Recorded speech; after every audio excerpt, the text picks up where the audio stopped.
If you could build a memorial for one American, who would it be? It would be William Z. Foster.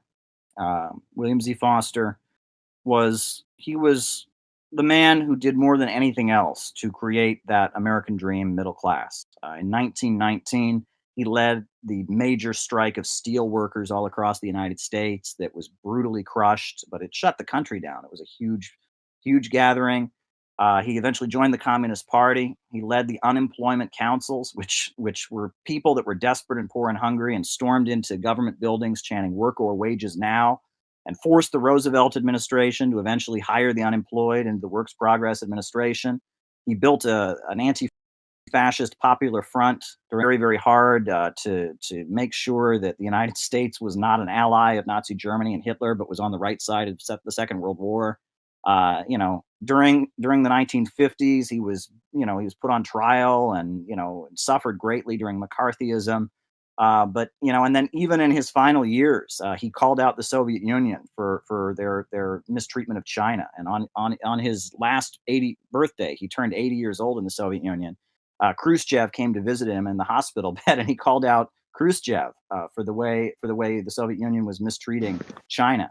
So William Z. Foster was by far, just an amazing person, a great contribution to the struggle of African Americans for civil rights. Any of us who enjoyed, a comfortable life, if you have a family member who's a steel worker or an auto worker or a textile worker or a meat packing worker, he organized the meat packing workers in Chicago.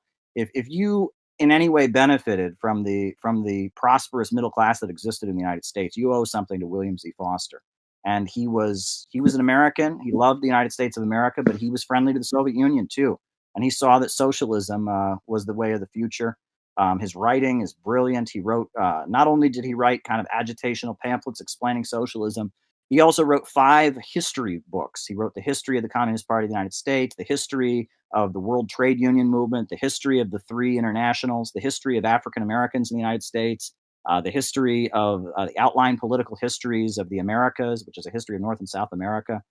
Prolific writer, amazing speaker, amazing organizer. William Z. Foster is probably the person I look up to the most, more than anybody. And he was the face of American communism. He suffered a lot, and he gave his life, and and he's unknown. People don't know the name. He should be a household name, in my opinion. I would build a monument to William Z. Foster by far.